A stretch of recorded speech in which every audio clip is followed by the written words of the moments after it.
চলো অনেক দিন পর একটা ইউটিউবে একটু বড় সাইজের ভিডিও নিয়ে এলাম। আমরা চলে গেছিলাম দীঘার সব থেকে এখন যেটা ট্রেন্ডিং, যেটা সব থেকে আমাদের না দেখলেই নয় বাঙালির, সেটা হচ্ছে জগন্নাথ মন্দির। তো আমার শরীর ভীষণ খারাপ, আমি সেই অবস্থাতেও দুদিনের ছুটি নিয়ে চলে গেছিলাম দীঘার জগন্নাথ মন্দির। হ্যাঁ, ভীষণ সুন্দর। তোমাদের সাথে আমি পুরোটা শেয়ার করব, পুরো ভিডিওটা দেখতে থাকো। তোমাদের সামনে থেকে ভেতর থেকে শুরু করে টোটালটাই আমি এই ভিডিওটা দেখাবো। এইটা হচ্ছে তোমাদের মন্দিরটা এন্ট্রান্স। তো আমরা গেছিলাম ঠিক সকাল 7টা থেকে 7:30 এরম সময়, ভীষণ রোদ্দুর ছিল।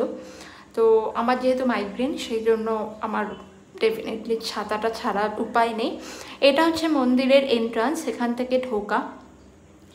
এখান থেকে ঢুকে পড়ে একটা বাইরে থেকে গরম পরিবেশ থেকে যখন হঠাৎ করে তোমরা ভেতরে ঢুকবে না, তোমরা জাস্ট শান্ত হয়ে যাবে।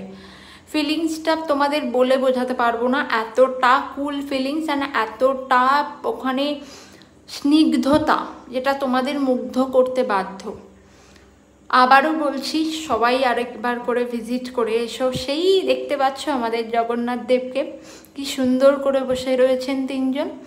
এই হচ্ছে সেই মেন এন্ট্রান্স, যেখান থেকে আমরা ঢুকে জগন্নাথ দেবকে দেখতে পেয়েছিলাম।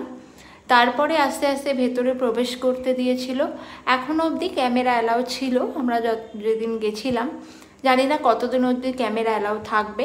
ওপরে কারুকার্যগুলো দেখো, অপূর্ব সুন্দর, অপূর্ব সুন্দর, জাস্ট এক কথায় বলে বোঝানো যাবে না। ভেতরটা এতটা ঠান্ডা না, বলে বোঝাতে পারবো না। ভীষণ সুন্দর একটা। সবাই আবারও বলো জয় জগন্নাথ, জয় জগন্নাথ। সবাইকে ভালো রেখো, সুস্থ রেখো।